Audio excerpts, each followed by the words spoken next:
Hello students, I am Hardik Sheta from Saraswat international academy Vapi. आज हम standard 12 subject physics chapter number 7 alternating current को आगे बढ़ाते हैं। तो आज हमें पढ़ना है ट्रांसफॉर्मर।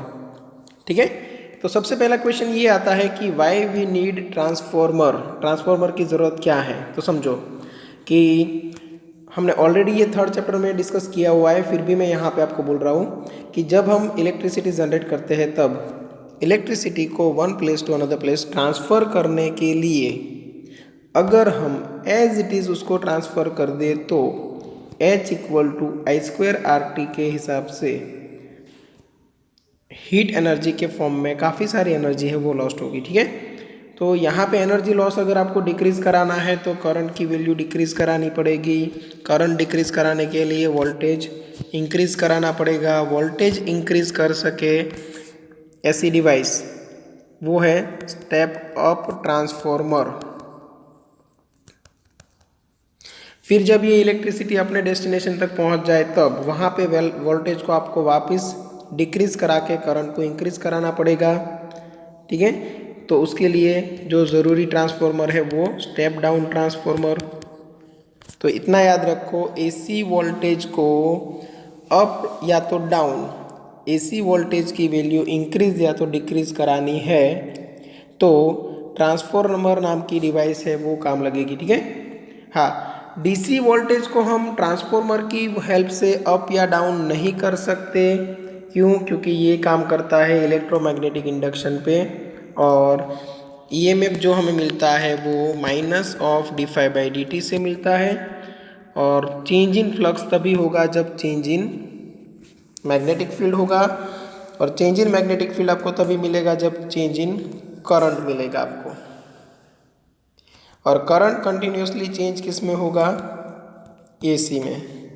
इसीलिए ट्रांसफॉर्मर है वो डीसी वोल्टेज को अप या डाउन नहीं कर सकता।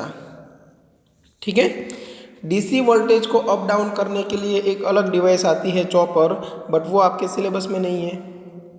ठीक है, चलो, तो ट्रांसफॉर्मर का काम क्या है वो तो हमें पता चल गया। वोल्टेज को अप डाउन करना है इसी वोल्टेज को, तो ट्रांसफॉर्मर यूज होता है। ठीक है, अब ट्रांसफॉर्मर का जो नॉर्मल कंस्ट्रक्शन है वो यहाँ पे है। ठीक है, फिर कुछ लॉसेस को डिक्रीज करने के लिए वो कंस्ट्रक्शन में थोड़ा चेंज करके कुछ ऐसा बनाया। तो दोनों हम डिस्कस कर लेंगे, बट सबसे पहले ये डायग्राम पे ध्यान दो। ठीक है, यहाँ पे देखो नंबर ऑफ टर्न्स थोड़े कम है। ठीक है, ये प्राइमरी है और ये सेकेंडरी। यहाँ से आप इनपुट दोगे, यहाँ से आप आउटपुट लोगे। ठीक है, यहाँ पे इनपुट करंट होगा IP, यहाँ पे आउटपुट करंट होगा IS। ओके, यहाँ पे वोल्टेज होगा VP, यहाँ पे वोल्टेज होगा VS। ठीक है, तो सिर्फ मैं यहाँ पे डेरिवेशन आपको लिख के दे रहा हूँ, बाकी आपको जो पूरा डिस्क्रिप्शन है, ठीक है, ट्रांसफॉर्मर है उसका प्रिंसिपल आपको खुद लिखना है। प्रिंसिपल में क्या लिखोगे? Transformer works on the principle of electromagnetic induction, या तो आप लिख सकते हो म्यूचुअल इंडक्शन। क्यों? क्योंकि यहाँ पे एक कॉइल के अंदर आप करंट पास कराते हो, समझना, एक कॉइल के अंदर आप करंट पास कराओगे और जैसे ही करंट पास होगा यहाँ पे मैग्नेटिक फील्ड जनरेट होगा और वो मैग्नेटिक फील्ड यहाँ पे दूसरी कॉइल में से पास होगा। ठीक है, अब होता क्या है कि यहाँ का करंट जो है, इनपुट करंट IP, वो कंटिन्यूसली चेंजिंग है क्योंकि AC है। तो उसकी वजह से जो यहाँ पे मैग्नेटिक फ्लक्स जनरेट होगा वो चेंजिंग होगा। वही मैग्नेटिक फ्लक्स यहाँ पे इंड्यूस हो रहा है तो वो भी कंटिन्यूसली चेंजिंग है और टाइम के साथ फ्लक्स चेंज होता है। इसलिए यहाँ पे ये दो टर्मिनल के बीच में आपको EMF जनरेट होता हुआ दिखेगा, क्योंकि EMF तभी जनरेट होता है जब with respect to time flux change हो। ठीक है, okay, maximum amount of flux जो यहाँ पे जनरेट हो रहा है वो यहाँ से पास होके सेकेंडरी कॉइल में से अगर पास होना चाहिए तो उसके लिए फिर क्या लगेगा, तो आपको यहाँ पे ऐसा मटेरियल यूज़ करना पड़ेगा जिसकी परमिएबिलिटी वैक्यूम की परमिएबिलिटी से हाई है। अदरवाइज मैग्नेटिक फ्लक्स है वो आपको यहाँ पे इधर एयर में जाता हुआ मिलेगा। तो यहाँ पे अगर मैग्नेटिक फील्ड अगर लीक हो रहा है, बाहर की ओर निकल रहा है, तो वो हमारे लिए एक टाइप का पावर लॉस है। ठीक है, तो हमने यहाँ पे यूज़ किया है सॉफ्ट आयरन कोर जिसकी परमिएबिलिटी वैक्यूम की परमिएबिलिटी से काफ़ी ज़्यादा है, तो वो मैग्नेटिक फील्ड को अपने अंदर से पास होने की परमिशन इजीली देगा। इसलिए तो परमिएबिलिटी का नाम पड़ा ना, परमिशन प्लस एबिलिटी। तो यहाँ से maximum amount of flux pass होगा, इसलिए हम बोल सकते हैं कि यहाँ पे जो फ्लक्स इंड्यूस हो रहा है सेम वही फ्लक्स यहाँ पे इंड्यूस हो रहा है। ठीक है, आइडियल ट्रांसफॉर्मर के लिए अगर आप प्रैक्टिकल ट्रांसफॉर्मर की बात करो तो यहाँ पे जो फ्लक्स है प्राइमरी का और यहाँ पे फ्लक्स है सेकेंडरी का, तो सेकेंडरी के पास जो इंड्यूस होने वाला फ्लक्स है वो slightly less then flux passing through primary coil होगा। ओके, चलो अब वर्किंग आपको पता चल गया कि यहाँ से हम करंट पास कराते हैं, यहाँ पे मैग्नेटिक फील्ड जनरेट हुआ, वही मैग्नेटिक फील्ड यहाँ से पास हुआ, करंट चेंजिंग था इसलिए मैग्नेटिक फील्ड भी चेंजिंग है, यहाँ पे भी चेंजिंग मैग्नेटिक फील्ड पास होगा, तो यहाँ पे जो फ्लक्स है वो कंटिन्यूसली चेंज होगा, इसीलिए यहाँ पे ईएमएफ जनरेट होगा। अब देखो यहाँ पे ईएमएफ जो हम सप्लाई कर रहे हैं वो ईपी है, ईएमएफ फॉर प्राइमरी वाइंडिंग, तो यहाँ पे जो जनरेट होगा वो ईएमएफ फॉर सेकेंडरी वाइंडिंग। ठीक है, अब नंबर ऑफ टर्न्स है उस पर डिपेंड करेगा कि ईएमएफ की वैल्यू क्या मिलेगी, क्योंकि E = -N dφ/dt आप पढ़ते हो, तो नंबर ऑफ टर्न्स के डायरेक्टली प्रोपोर्शनल में है। इसलिए देखो यहाँ पे नंबर ऑफ टर्न्स आपको कम दिखाई दे रहे हैं तो यहाँ का वोल्टेज कम होगा। सपोज यहाँ पे हमने अप्लाई किया 10 वोल्ट, यहाँ पे नंबर ऑफ टर्न्स ज़्यादा है तो यहाँ पे वोल्टेज आपको इंक्रीज होके मिलेगा। सपोज 25 वोल्ट मिला आपको, तो 1.5 टाइम्स आपको एक्स्ट्रा वोल्टेज मिला। 10 तो था ही, प्लस 15 मिला ना। ठीक है, तो ये वोल्टेज अप करता है, तो ये जो ट्रांसफॉर्मर है उसको आप बोलोगे स्टेप अप ट्रांसफॉर्मर। ठीक है, अभी डेरिवेशन पे आते हैं, तो क्या करना क्या है वो समझो। Induced voltage, the induced voltage at secondary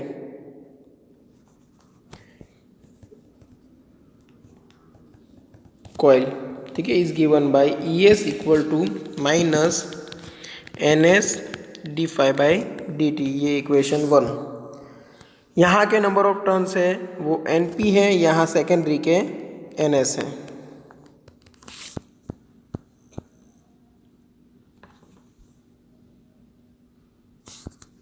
okay, तो सेकेंडरी में इतना ईएमएफ प्रोड्यूस हुआ तो प्राइमरी में भी होगा, जिसको हम बोलते हैं बैक ईएमएफ। तो यहाँ पे आपको लिखना है the alternating flux phi also induces an EMF called back EMF in the primary. Induced EMF in bracket में यहाँ पे लिखता हूँ बैक EMF इन प्राइमरी कॉइल। चलो प्राइमरी कॉइल में कितना मिलेगा, तो EP = -NP इंटू dφ/dt, ये इक्वेशन नंबर 2।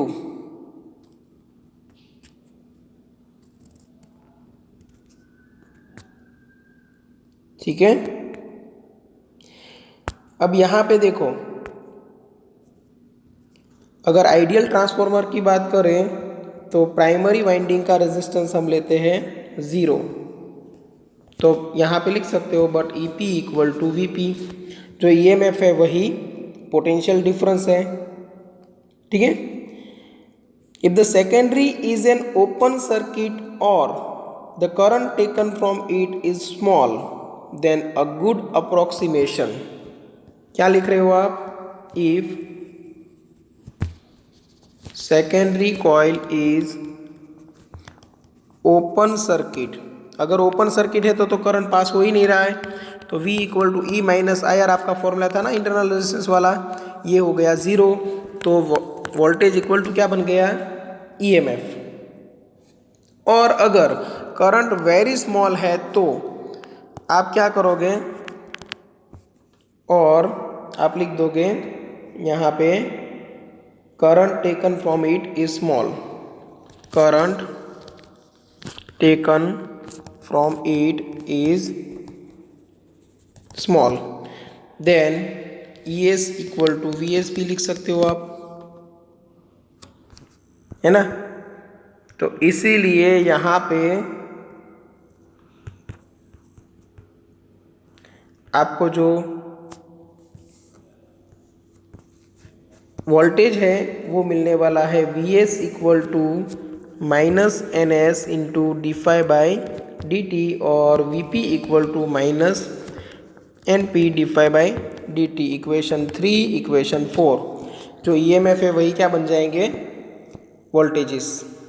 ठीक है, यहाँ पे अगर ओपन सर्किट है तो, या तो यहाँ पे अगर आप करंट पास करा रहे हो वेरी स्मॉल है तो, ठीक है, क्योंकि वोल्टेज अप हो रहा है यहाँ पे करंट डाउन होगा। ओके, तो VS डिवाइड बाई VP कर दो तो आपको क्या मिलने वाला है, NS divide by NP। Equation 3 divide by 4 कर दो तो negative sign cancel out, dφ/dt cancel out. Okay, तो VS by VP equal to क्या मिलेगा आपको, NS बाई NP। अब आइडियल ट्रांसफॉर्मर के लिए पावर तो कांस्टेंट रहता है, तो यहाँ पे लिख सकते हो आप for an ideal transformer power in secondary equal to power in primary, तो VS IS equal to VP IP, है ना। तो VS divide by VP equal to आपको मिल जाएगा IP divide by IS। Hence अब सबको कंबाइन करो, NS by NP equal to क्या था, VS बाई VP, हमें यहाँ पे मिला था ना, NS by NP equal to VS by VP। ये इक्वेशन नंबर 5 यहाँ पे लिख देते हैं, फ्रॉम इक्वेशन 5 इक्वल टू क्या लिख सकते हो आप, IP divide by IS equal to IP divide by IS। और इसी रेशियो को हम बोलते हैं ट्रांसफॉर्मेशन रेशियो। तो अगर आप यहाँ पे इक्वल टू में एक और चीज़ इंक्रीज करना चाहो तो यहाँ पे ट्रांसफॉर्मेशन रेशियो गामा भी बोल सकते हो। कोई कोई रेफरेंस बुक में आपको गामा लिखा हुआ मिलेगा, कोई कोई रेफरेंस बुक में R लिखा हुआ मिलेगा, हम यहाँ पे कर देते गामा। तो ये गामा वाला जो है वो टर्म क्या है, तो ये है ट्रांसफॉर्मेशन रेशियो। ये क्या सजेस्ट करेगा कि आउटपुट वोल्टेज है वो इनपुट वोल्टेज से कितने टाइम्स ज़्यादा होगा या कितने टाइम्स कम होगा। ठीक है, चलो यहाँ तक क्लियर। अभी एक चीज़ यहाँ पे आपको याद रखनी है, दो टाइप के transformer, step up and step down के लिए। तो देखो, if the secondary coil has a greater number of turns then the primary the voltage is stepped up, तो वोल्टेज अप होगा, then the voltage is stepped up. This type of arrangement is called a step-up transformer. However, in this arrangement there is less current in the secondary than the primary, क्योंकि current decrease होगा। देखो, ये अगर ज़्यादा है NS और NP कम है तो VS ज़्यादा मिलेगा, VP कम मिलेगा, IP ज़्यादा मिलेगा, IS कम मिलेगा। मतलब वोल्टेज देखो तो अप हो रहा है, करंट देखो तो डाउन हो रहा है। ठीक है, तो अगर आपको बोला जाए स्टेप अप ट्रांसफॉर्मर, समझ जाओ कि वोल्टेज अप हो रहा है, current down. Step down transformer तो वोल्टेज डाउन हो रहा है, करंट अप होगा। क्यों? क्योंकि पावर कांस्टेंट रहता है, तो V into I equal to constant, तो V is direct inversely proportional to आपको I मिलेगा। तो एक अगर इंक्रीज हो रहा है तो दूसरा डिक्रीज होगा। ठीक है, बाकी तो एक एग्जाम्पल दिया है वो आप अच्छे से पढ़ लेना। फिर ये देखो second, if the secondary coil has less turn then the primary we have a step down transformer. In this case Vs is less than Vp. In this case Vs is less than Vp and Is is greater than Ip. That is, the voltage is stepped down or reduced and the current is increased. Okay अब देखो यहाँ पे जो कुछ भी हमने किया है वो आइडियल कंडीशन के लिए किया है। आइडियल ट्रांसफॉर्मर के लिए EP इक्वल टू VP मिला, यहाँ पे ES इक्वल टू VS हमने एक गुड अप्रोक्सीमेशन लेके किया है, ठीक है। और ये जो पावर कांस्टेंट रहता है वो एक आइडियल कंडीशन है। अगर प्रैक्टिकल ट्रांसफॉर्मर्स देखो तो पावर इन सेकेंडरी कॉइल वो slightly less than power in primary coil आपको मिलेगा, ठीक है। तो वहाँ पे आएगा efficiency equal to power output divide by power input, power in secondary divide by power in primary, ठीक है। एफिशिएंसी आपको 80% दी हुई है तो ईटा की वैल्यू लेनी है 0.8, 90% दी है तो ईटा की वैल्यू 0.9, और आइडियल ट्रांसफॉर्मर है तो 100%, मतलब ईटा इक्वल टू आपको मिलेगा 1। ओके, ये प्रैक्टिकल ट्रांसफॉर्मर्स के लिए है। ओके, और एक चीज, the equation obtained above apply to ideal transformers without any energy losses, but in actual transformers small energy losses do occur due to following reasons. तो ये आपको अलग से याद रखना है, losses, energy losses in transformer. Okay, तो अगर ये एग्जाम में अलग से आए तो आपको ये पूरा लिखना पड़ेगा। अगर ट्रांसफॉर्मर पूरा क्वेश्चन आए तो भी आपको ये तो लिखना ही पड़ेगा, ठीक है। एनर्जी लॉसेस आपको एक्सप्लेन करना है। ओके, तो यहाँ पे देखो, सबसे पहले flux leakage, there is always some flux leakage, that is not all of the flux due to primary passes through the secondary due to poor design of core or the air gaps in the core. It can be reduced by winding the primary and secondary coils one over the other. देखो ये construction क्यों बनाया गया, क्योंकि primary coil इधर और secondary coil भी वहीं पे, ठीक है, ताकि जैसे ही प्राइमरी में से कोई फ्लक्स जनरेट हुआ वो प्राइमरी से पास होगा, मतलब ऑटोमेटिक सेकेंडरी से पास हो जाएगा। तो यहाँ पे फ्लक्स लीकेज होने के चांसेस बहुत कम हो जाते हैं।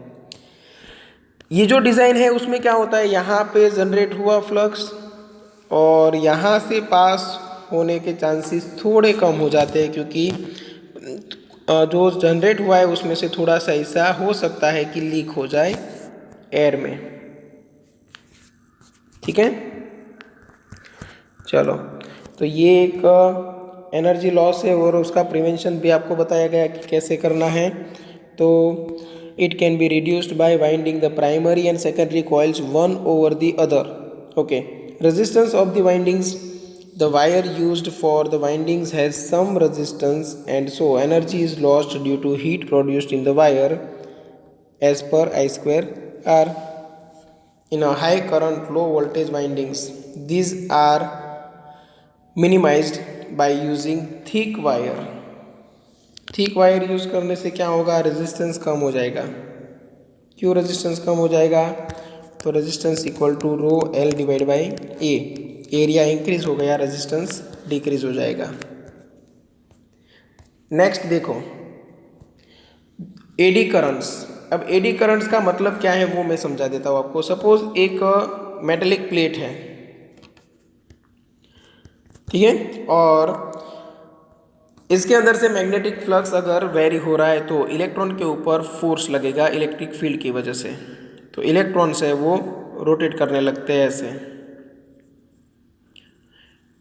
तो एकदम स्टेडी वाटर है और उसके अंदर हम पत्थर डालते हैं तो कैसे, मतलब छोटे छोटे वेव्स जनरेट होते हैं, वैसे वेव्स को हम बोलते हैं एडीज, ठीक है। इसलिए ये करंट को भी नाम दिया गया एडी करंट। इलेक्ट्रॉन ऐसे मूव करेंगे राउंड राउंड, तो उसकी वजह से जो करंट इंड्यूस हुआ उसको बोला जाता है एडी करंट। और वहाँ पे भी heat energy equal to I²RT के हिसाब से एनर्जी लॉस होगा, ठीक है। अब ये एनर्जी लॉस कम करने के लिए क्या कर सकते हैं, देखो, the alternating magnetic flux induced eddy currents in the iron core and cause heating. The effect is reduced by having a laminated core.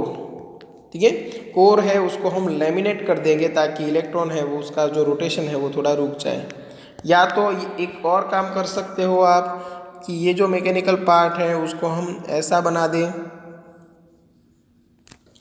ठीक है, तो बीच में अगर एयर गैप है तो इलेक्ट्रॉन को पूरा रोटेशन कंप्लीट करने के लिए पाथ नहीं मिलेगा, तो ये जो रोटेशंस है इलेक्ट्रॉन्स के वो छोटे छोटे हो जाएंगे, तो इलेक्ट्रिक करंट डिक्रीज हो जाएगा, तो हीट एनर्जी भी डिक्रीज हो जाएगी। ठीक है, हिस्टेरेसिस लॉस।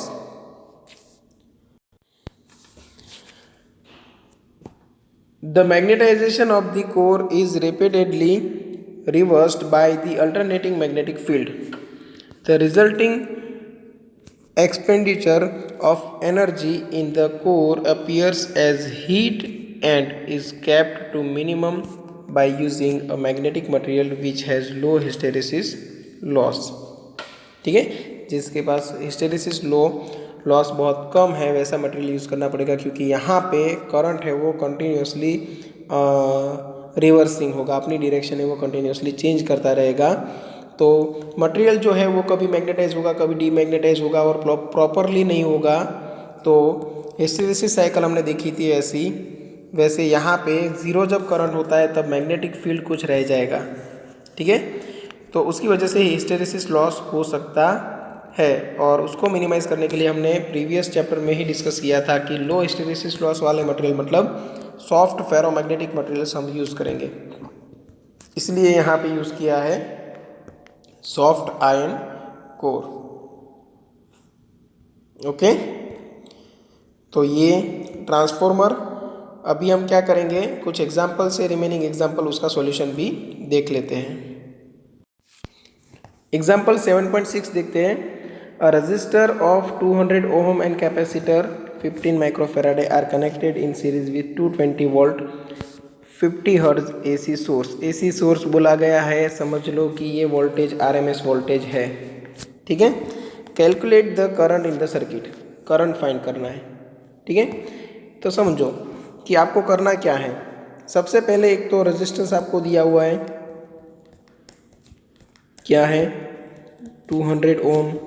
ओके, आपको ओमेगा की ज़रूरत पड़ सकती है, तो ओमेगा फाइंड कर लेते हैं 2 पाई एफ की हेल्प से, या तो डायरेक्ट कैपेसिटर का XC ही फाइंड कर लेते हैं 1/2 पाई FC। तो 1/2 पाई इंटू 50 इंटू कैपेसिटेंस है 15 इंटू 10⁻⁻6, यहाँ पे आपको आंसर मिल जाएगा। ठीक है, फ्रीक्वेंसी यहाँ पे आपको 50 हर्ट्ज दी हुई है। ठीक है, आपको करंट फाइंड करने के लिए बोला गया है, तो फिर क्या करना है, सबसे पहले Z निकाल लो। Z के लिए आप क्या करोगे, R² plus XC² under root में ये आपको Z मिल जाएगा। फिर करंट फाइंड करना है, तो IRMS इक्वल टू क्या करना है, VRMS डिवाइड बाई Z। अब VRMS आपको दिया हुआ है 220 डिवाइड बाई ये Z की वैल्यू जो यहाँ से आए वो डाल दो, तो यहाँ पे आपको IRMS मिल जाएगा। ओके, सेकेंड है calculate the voltage across register and capacitor. तो भी सिंपल है कि वोल्टेज अक्रॉस कैपेसिटर फाइंड करना है, वो भी RMS, तो IRMS इंटू क्या करना है XC, और वोल्टेज अक्रॉस रजिस्टर करना है तो IRMS into R। XC value हमारे पास है, R भी है, और IRMS हमने अभी यहाँ से फाइंड की। Okay, is the algebraic sum of this voltages more than the source voltage. तो देखो यहाँ पे आपको वोल्टेज अक्रॉस जो कैपेसिटर मिलने वाला है वो 160.3 समथिंग मिलेगा, और वोल्टेज अक्रॉस जो रेजिस्टेंस मिलेगा वो 151 वोल्टेज मिलेगा। दोनों का एडिशन करोगे तो 313.3 वोल्टेज मिलेगा, और यहाँ पे आपको इनपुट वोल्टेज दिया हुआ है 220। पहली नज़र में ऐसा लगेगा कि 220 वोल्ट इनपुट है, उसमें से कैपेसिटर के अक्रॉस 160 जितना, रजिस्टर के अक्रॉस 151 जितना, इतने सारे वोल्टेज मिलकर कैसे सकते हैं, क्योंकि दोनों का एडिशन तो इनिशियल वोल्टेज से ज़्यादा हो जाता है।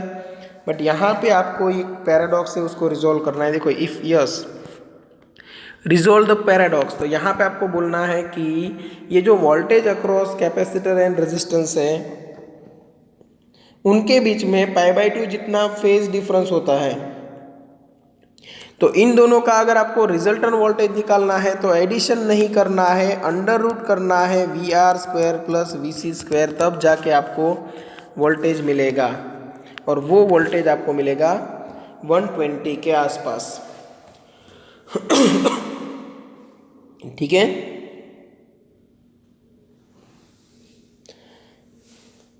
तो इसीलिए आपको लास्ट में एक स्टेटमेंट लिखना पड़ेगा, thus if the phase difference between two voltages is properly taken into account then the total voltage across the capacitor and the resistor is equal to the voltage of the source। ठीक है, text book में भी लिखा हुआ है तो आप अच्छे से रीड करके लिख सकते हो। ओके, चलो अभी चलते हैं एग्जाम्पल नंबर 7.8 पे।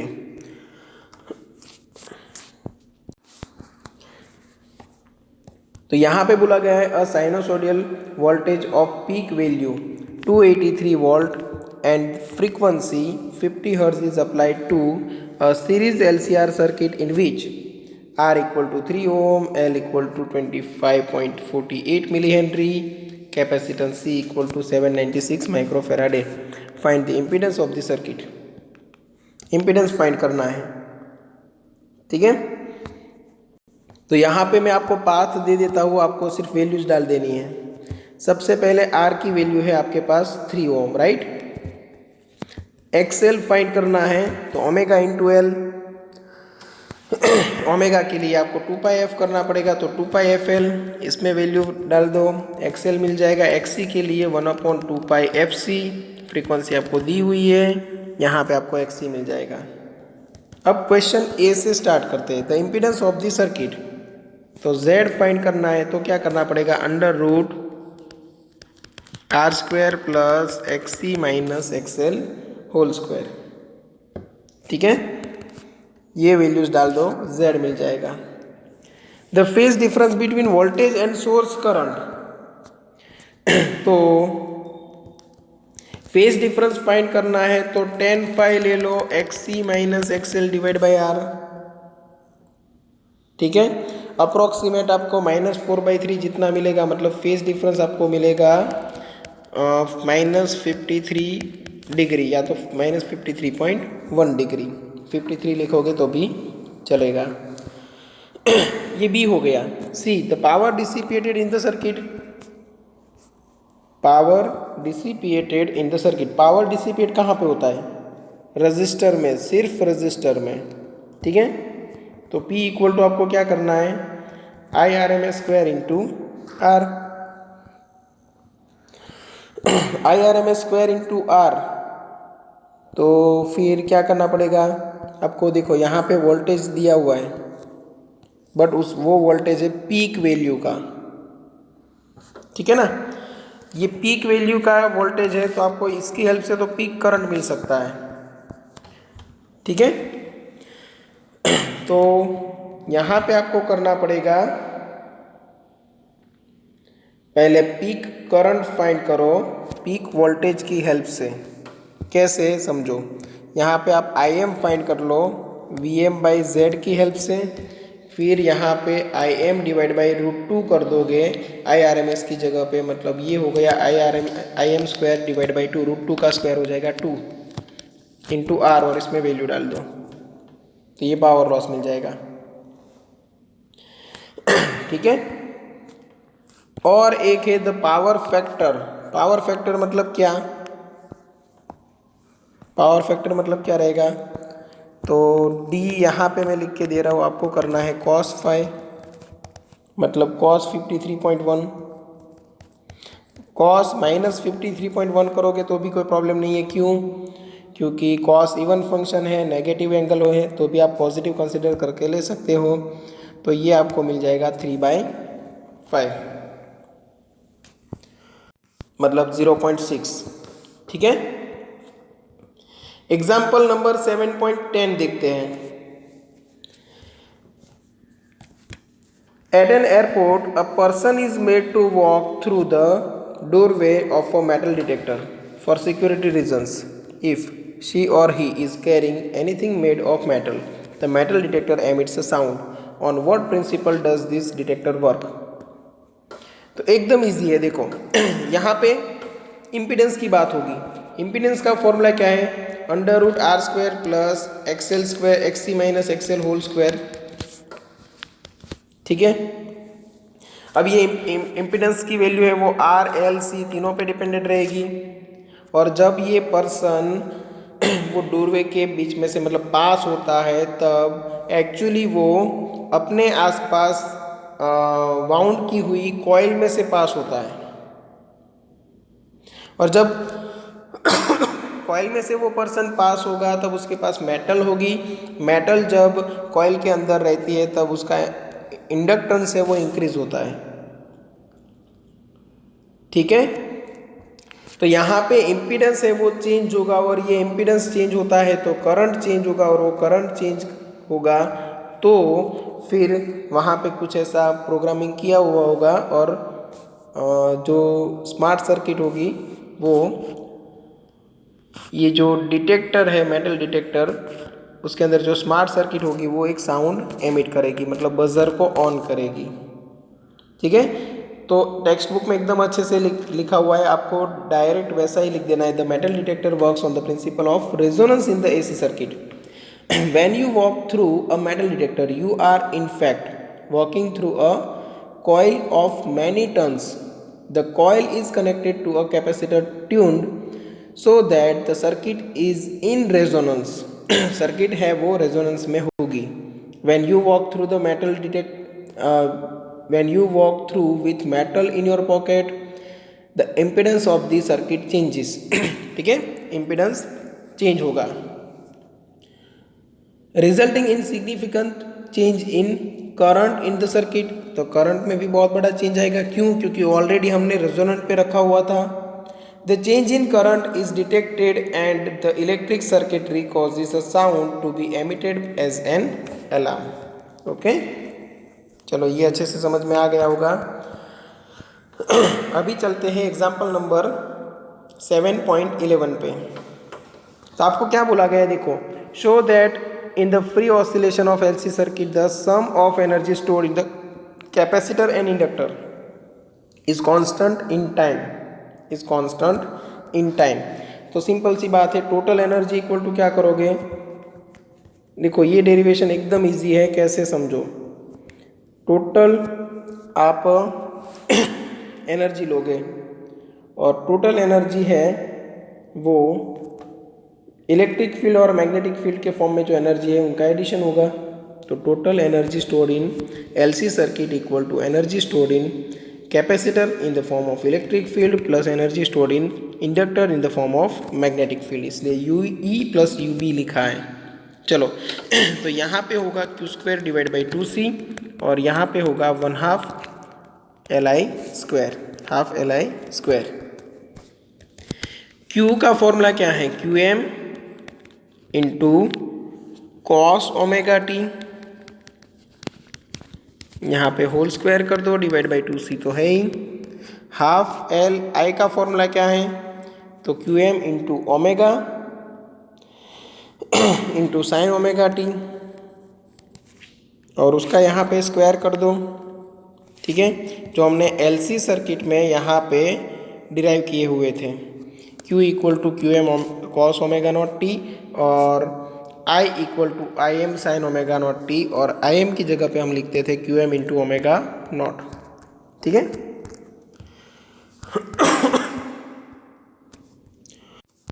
ओके, तो यहाँ पे QM square divide by 2c अलग और ये बना cos square omega t plus यहाँ पे देखो हाफ L, ये बनेगा ओमेगा स्क्वायर, और ओमेगा स्क्वायर की जगह पे हम लिख सकते हैं 1/LC।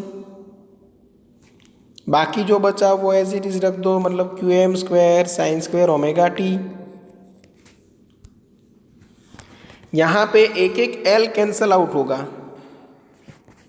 ठीक है, अब दोनों में कॉमन क्या निकल रहा है देखो, तो QM square divide by 2c in bracket cos square omega t plus sine square omega t, अब ये बन गया 1। तो Q M square divide by 2c answer which is a constant value, क्योंकि क्यू एम क्या है, maximum charge stored in the capacitor, और वो इनिशियल होता है और इनिशियल चार्ज है वो कांस्टेंट रहेगा। तो टोटल एनर्जी यहाँ पे कांस्टेंट है, ऐसा हमने प्रूव कर दिया। ठीक है, चलो यहाँ तक सब कुछ क्लियर है। एग्जाम्पल्स का सॉल्यूशन हो गया है। नेक्स्ट लेक्चर में हम एक्सरसाइज का सॉल्यूशन देख लेंगे और यहाँ पे आपका चैप्टर नंबर 7 फिनिश होगा। उसके बाद सिलेबस आगे बढ़ाएंगे। ठीक है, चलो यहाँ तक रखते हैं। किसी को कोई डाउट है तो कांटेक्ट कर सकते हो। Thank you.